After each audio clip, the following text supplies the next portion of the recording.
And once again, this is Jay Taft with your weekly sports podcast, Not Just a Game.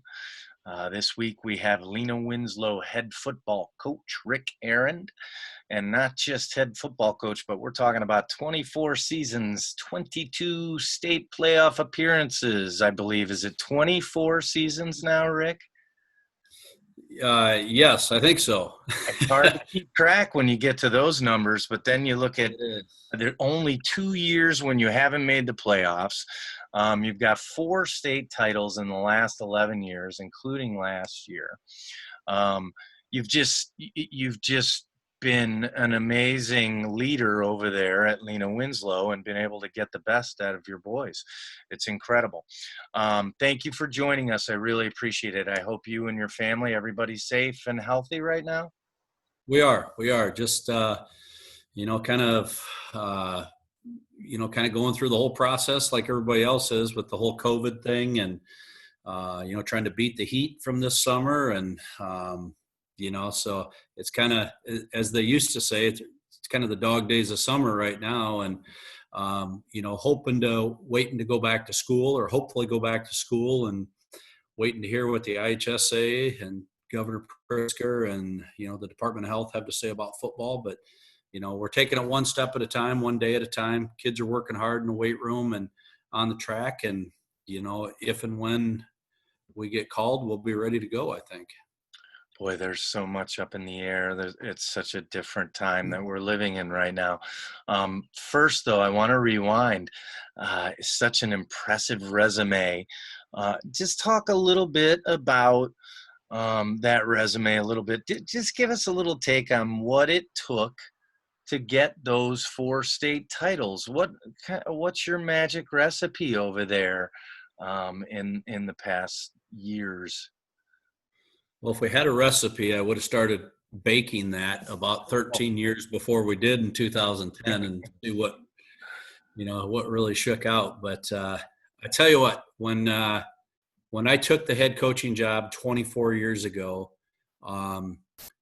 Lee-Win football prior to that had a couple successful seasons under a guy by the name of John Wallace, who now lives up in Verona, Wisconsin. John's still a good friend of mine. I coached with John for 4 or 5 years, 5 years, I believe. And he really brought Lee-Win football kind of out of the, they were in the cellar. They were in bad shape. Barely enough numbers to field a varsity team, much less a fresh sophomore JV team. And so he really bailed Lee-Win football out and got him back to be competitive. His last 2 seasons, which I can't even tell you what years those were, but he took them to the playoffs, actually beat a pretty good Durand team his last season, I believe, and got beat by Sterling Newman on their way to a state championship. But so he really got it started, and then had a mediocre year, I believe, his last year, and then he decided to get out of teaching and coaching and went into something where he actually made a little bit of money. And so I got asked to take the job, and so I took it. And, at that point in time, I really had no idea, and maybe sometimes right now I had no idea what the hell I was doing. And some people will tell you that's still true to this day. But, we were able to, in my eyes, all of our success is due in large part to our coaching staff. Coach Milder, who's our defensive coordinator, he stepped in that very first year with me and ran our defense. Coach Arndt, who has been a long-time fresh soft coach for us, just retired this year, is going to stay on and coach, but he was coaching at that time.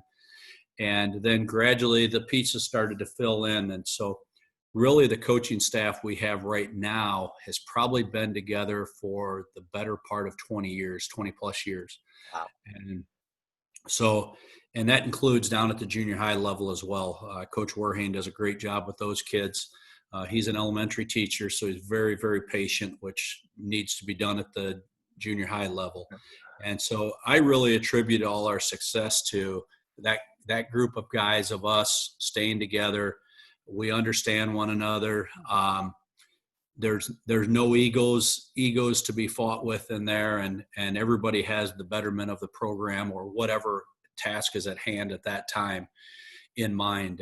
And then A you throw in lot some, can be said for consistency at that level. oh Oh, yeah.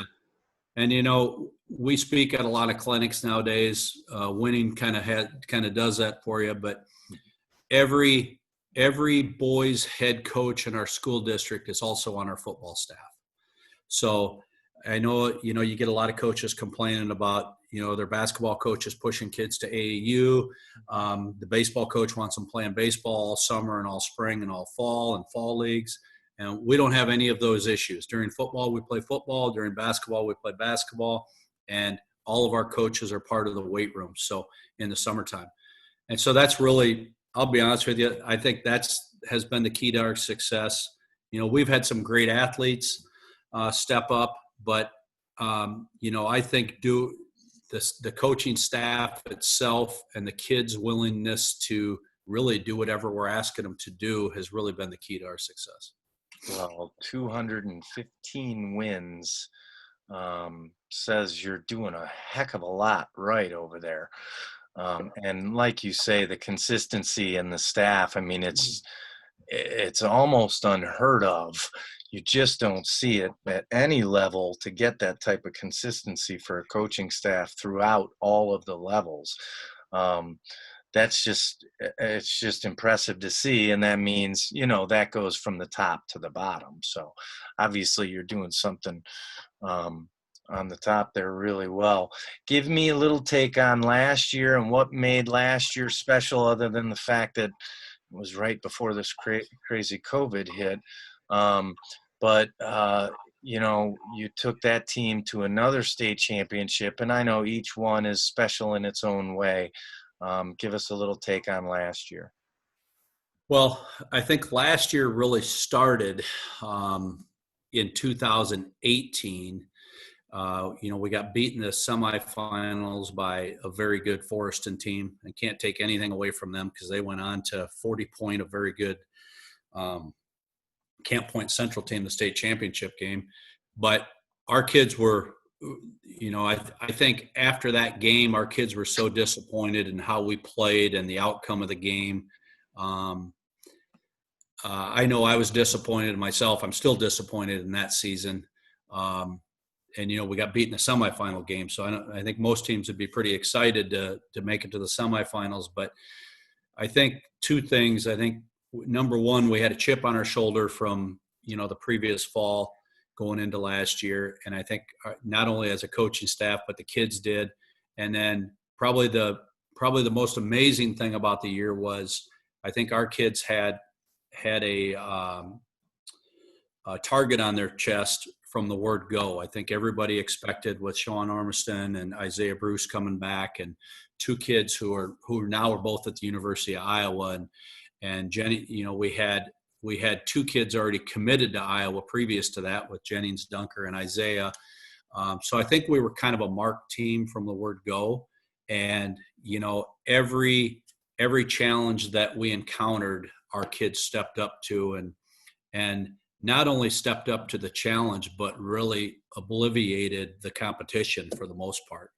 And, a lot of things had to do with it. I think it was their willingness to do those things and their mental toughness, but also, you have to have a little luck involved. And really, our luck was we hardly had an injury all year long.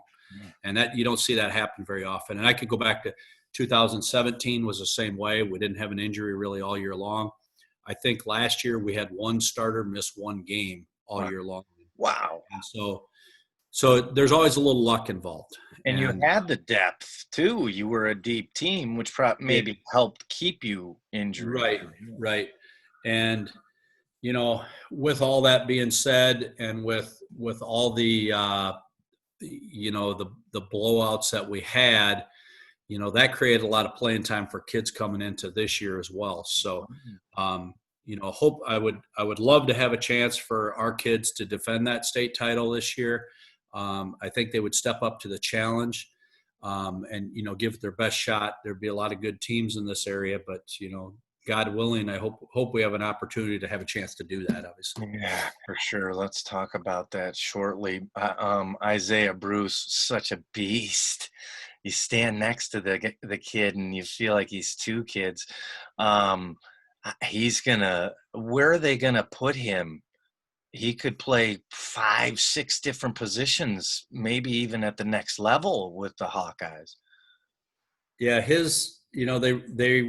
they really brought him in because he's such a great athlete. Right. Um, they knew he could probably play defensive end or defensive tackle, which I think right now they have in mind to keep him on the interior defensive line.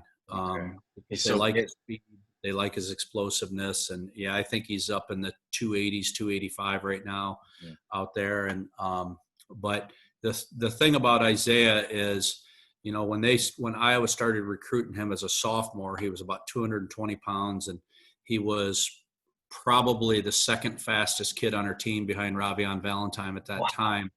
Wow. And as he got older and he got bigger and he got stronger, he continued to get faster. And so, he was running in the springtime. He was running in the 4.6s yet in the 40, and that was at 275 pounds. Just under 6'2" probably. And so they really like his athleticism. And I know when he gets out there, when he got out there at the end of June or middle of June, he probably found out there's a lot of Isaiah Bruces in the world, but he still is a package that Iowa really likes. And and obviously they like him because he's such a great athlete. Yeah, I don't know about how many exactly that type Right. of specimen. He's We'd just, certainly take another one if anybody's got oh one. God. And I would love to see them get the ball in that kid's hands, put him at tight end, or Right. you were using him at running back just because he had to have his touches, right? Yeah. And, like I said, he's such a great athlete. He didn't run like a 275-pound kid. He ran like a 175-pound kid. And, then the size and the strength to go with it. And then, as soon as he got a crease, he was gone because of his God-given speed, So he's Very definitely, unique. he was a unique player to coach. That's Oh for sure. gosh, and unique, fun to watch. Yeah. Good heavens, it's going to be fun to watch at the next level. And I assume you're going to be pumping more and more of them out. I mean, you mentioned Ravion Valentine, and he's moved on now from player to coach. It sounds like over at NIU. Yeah. But another unique athlete that's come out of Lee Win here lately. Yeah. Rob was, Rob, sorry. yeah, well, yeah, Ravion. But Rob had, he was a marked man since he was in really junior high, elementary school. Everybody around the area from junior tackle football knew who he was, knew him by first name, and they knew him because he was lightning fast. And, as he grew older into high school, we had never played a kid as a freshman until Ravion came along. And we were in dire need. I think it was week 9 at Aquin. We were down, I think it might have been 21 or 24-0 in the first quarter, and we were hurting. They had us down and out. Aiden Chang was their quarterback at that time, so they had a pretty nice team. And our fresh soft coach Arndt, he just said, you got to make a change. You got to put Rob in the game. And Ravion at that time was all of probably 135 pounds, but he was quick. And like lightning. I believe his first 3 carries were long touchdown runs against Aquin. That was all in the first half. Brought us back to either being tied or up at half. And in that game, he had 4 carries for like 160 yards and 3 touchdowns. And so then he became a permanent fixture. Yeah, how can you take him out after that? Right. And we went on to have a pretty good season. We got beat in the quarterfinals at Galena, a game that was definitely within our reach. We had 2 fumbles on our last 2 possessions that killed it, and then they kicked a game-winning field goal to win it. So Ravion, he just continued to get better, and he had some injuries as sophomore and junior year, which ended up kind of being good for him. He was able to play on the defensive side of the ball more than the offensive side, just because it was an ankle injury, and his game was, cutting and changing direction and speed, and it made him into a better defensive player. And a lot of people didn't know that Ravian, he was a first-team all-conference pick on defense 3 years in a row. And then as a senior, obviously, he put it all together. He was injury-free and led us to really if we don't have Ravian, we don't win a state championship, because he made some runs that nobody else that we've ever had could do. And one of them being, a nail in the coffin touchdown run against Tuscola that, he was dead to rights. He was going to be at about 3-yard loss, and he turns in at about 70-yard touchdown run. So Lee Win Lore. Yeah, great player, and probably even a better person. He had great aspirations at NIU, and the coaching staff as well really loved him. And then last year he had 3 concussions from spring ball through the season, and Coach Hammock, he did the right thing and said, Rob, you know what, if you're my son, I wouldn't let you play anymore, but I'll keep you on the coaching staff. So he's enjoying that right now. Yeah, I think he'll make a good transition. Like you say, just a neat young man. Yeah. I couldn't find a flaw in the years that I was around the kid. And great personality, always has a smile on his face. And so, lights up a room, that's for sure. Yeah. Well, it's, again, it trickles down from the top. You put out a lot of athletes that people just have trouble not respecting. I mean, it's impressive what you teach over there, and it shows through with your athletes, let me say. Let me ask you, obviously it's, we have to hit what's going on here. How have you been coping with the pandemic as a human being, as a family man, as well as a coach, in dealing with these tricky past few weeks with trying to get things going again? Well, I got a lot of projects done around the house. Yeah. I still got a long list to go, but you know how that list usually never ends. So as I'm crossing one thing off, my wife's putting 2 or 3 more on and things like that. But, we've had a lot of talks about it, my wife and I, as well as guys on our coaching staff and our friends. The pandemic hasn't been all bad. It hasn't been a bad thing for people just to have to drop everything, focus on being at home. You're with your kid. We have a large family. We have 6 daughters. So we spent a lot of time together doing things that we've never done before, really, as a grown family, playing board games. We have a house up at Lake Wisconsin. We spent a lot of time. We've been going to the lake since March. I mean, we put our boats in March, which usually that happens at the end of May. And so we've done a lot of cool things that we've never done before. A lot of family bonding stuff. It's brought people together in a lot of ways. Yeah. And, I think it strengthens your family bond, even though you're probably ready to kill each other at one point in time. But so it's been really good. You hear some of the struggles that people have had at home with, the homeschooling, the online schooling, this and that. And I can honestly say we haven't had any of those problems that you hear people talk about.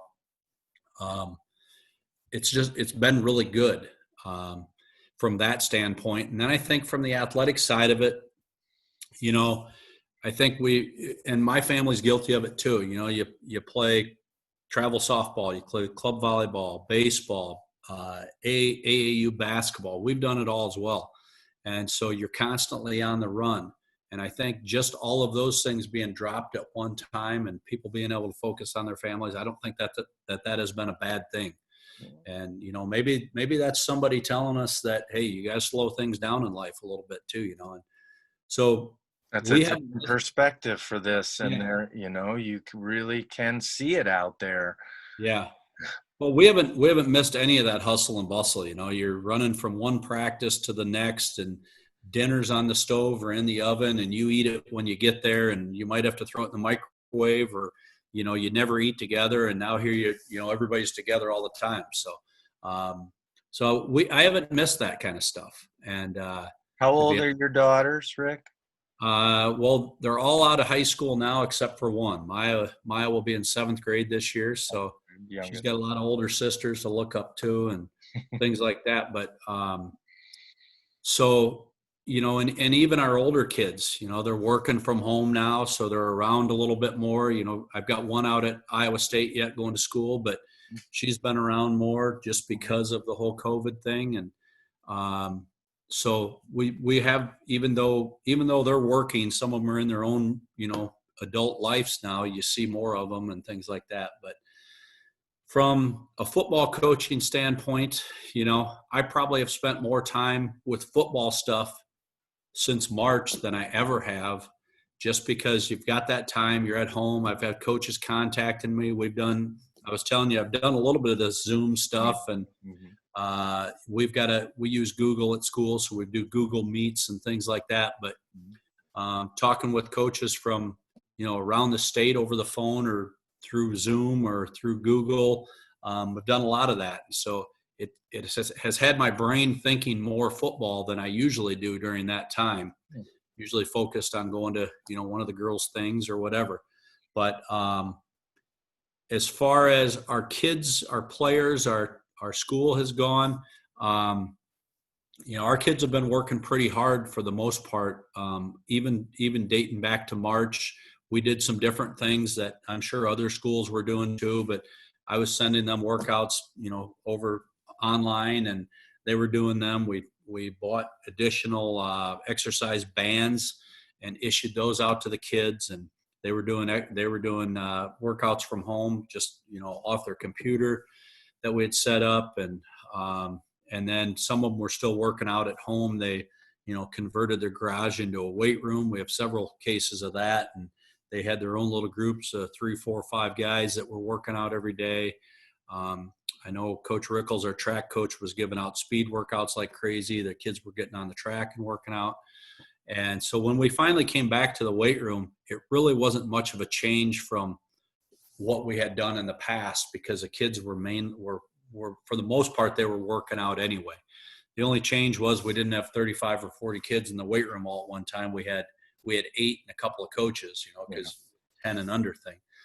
But we also found out one of the good things that came out of that was we will probably never go back to working out as an entire team together. I know there's some things to be said for team bonding and things like that, but for example, I think we have 32 varsity football players, and so we were going 4 groups of 8 kids, and our kids were getting so much done in a short period of time and having fun with it, but able to focus a little bit more on what they were doing because there wasn't so many kids in the weight room. There wasn't so many distractions. And by the way, the masks aren't a bad thing either, because they didn't want to talk because they were hot. So it was pretty quiet. It was just, it was the banging of metal and music blaring in the background, and not a whole lot of goofing around because it's too dang hot to talk with the mask on. You're finding a lot of positives here. Yeah. So, we finally doubled our groups up when they said you could go 50 and under. So we doubled them up into groups of 16. And that's probably as many kids as we'll ever work out in the off season together again, just because it's been so productive and we've gotten so much done. There's a lot of changes that have been made over these past 4 months that people agree they're going to be sticking with in the future. I agree. Like these different ways of communicating, for sure. But and you found a lot of positives, but yet we're still stuck in a quandary here, and in such a weird kind of holding pattern right now. Give me your take from someone who's, had your ear and your nose and trying to listen into everything that's been going on with the IHSA, the health department. What does your gut tell you is going to happen with this fall season, and maybe even more so than your gut? Are you getting a plan A, B, and C ready for what could come in August and later? Well, to be honest, as far as us coming up with a plan, I really haven't done anything with that. We're at the mercy of the state. just this week, the IHSA kind of, I don't know what you want to call it, passed the buck or just, said, state, you're in charge now of when we can come back. And I don't know anything more than what you know from reading. I haven't talked to anybody at the IHSA or anything like that, but I'm guessing a lot of that had to do, based off of frustration, maybe with the IHSA trying to work with the Illinois Department of Health and Governor Pritzker in trying to get our plans, working and up and approved and things like that, not getting the approval and having to go back and forth all the time. And I would guess, again, this is just my guess, is that the state finally just said, you know what, or the IHSA finally said, enough of that. You just tell us when we're able to come back and what we're doing. And I think part of the frustrating part is I haven't taken it as serious or been frustrated with it as, I'm on Twitter once in a while and things like that, social media sites where coaches are really upset that, there's AAU tournaments going on in Rockford and there's softball tournaments and baseball tournaments, and you got literally hundreds of people that are not social distancing, not en masse, all together in park and rec league stuff, but yet schools aren't allowed to do things. And so I think this really puts the ball in the state's court, saying, if you're going to let that go on, how are you going to not let a football season or a volleyball season happen? Because right now what you're doing with all those other organizations and park districts and rec leagues and club sports, you're not allowing the schools to do. And I'll be honest with you, our weight room right now and our equipment is cleaner than it's ever been. It's probably cleaner than it was when we bought it, because every time a kid leaves, is done with a weight, is done with a bar, a band, a rack, anything, it's getting cleaned. So I guarantee you that our weight room is cleaner now than it's ever been. And those will be things that, another good thing that's come out of it is that'll carry over. We'll probably continue to clean equipment like that. Whereas before you just kind of took it for granted that, every once in a while a kid gets sick, but it'll be okay and whatever. We'll probably continue to do those things, but I got to believe that what we're doing in schools right now is probably equal to or better than what some of these other places are doing where they're holding contests all the time and tournaments. And so I think the ball is in the state's court now as far as, what are you going to allow us to do? Yeah. I don't know if there's a right answer and a wrong answer. When I go out into public and go into stores, I wear a mask, not necessarily for myself, but for the sake of other people that I don't want them, elderly people and things like that. My wife sent me to the grocery store the other day to get a handful of things, and I got there and I opened the console of my pickup truck and my mask was not in there. It was at home. So I called her and said, right before I was ready to get out of my truck, there was about 5 or 6 people older than me walking in that had masks on. And I called her. I said, I can't do it. I can't go in without a mask. I just wouldn't feel right. Right. And so, I think it's about protecting people, but I think also it's for the good of our kids in our schools to get back into school and to get back playing sports. Again, I don't know how to. It's a fine line, right? Yeah, I don't know how to organize thoughts in my head to say what's right or what's wrong. Mm-hmm. But these kids are out socializing and hanging out with each other anyway. And the world has gotten so small with social media that, if something's going on in Orangeville or Dakota, our kids know about it too and are going to be there, whether it's a pool party or a party we don't want our kids at or whatever it might be, they're together anyway. So they're not social distancing in a lot of ways. I think there's a lot of people that are, but at the end of the day, you got a kid that was at a party or at a pool party or in the weight room and you're trying to protect grandma and grandpa, but they come home anyway. And, I think things are fine. I think people are going to do what they have to do to keep, the people in their families safe. And at the end of the day, really, it's probably a parent decision anyway. So if school's going to be mandatory and you have to be in school, or you're giving parents the choice of online schooling or a combination, give parents the right to let their kid play football or volleyball or not play. If they sign the waiver, let's do it. And again, in my mind, I'm not all about football. I'm not all about sports, that's for sure. But I'm not sure what's right and what's wrong. Yeah. I think a lot of people in that boat. Uncharted waters is the phrase that people are Exactly. using quite a bit. Yeah. And would you agree this next 3 weeks to a month, absolutely critical Yeah. in what we do as people, as decent human beings, and what we do as a country and a state and a country, absolutely critical in what is going to happen this fall. Yeah, I think so. It's a hard time of the year for people to stay at home, wear a mask because it's hot out, things like that. Social distance from family and friends. That's what you do in the summer. And so it's hard for people to do that. Back in March, when there was probably still snow on the ground, it's pretty easy to stay home. It's cold and clammy outside, and you don't want to be out anyway. So now it's a difficult time to do that. You see some, Walmart and Costco and those places are requiring masks, nationwide now, and Starbucks and places like that. I don't think that that's a bad thing. I don't know that just wearing a mask itself is the answer.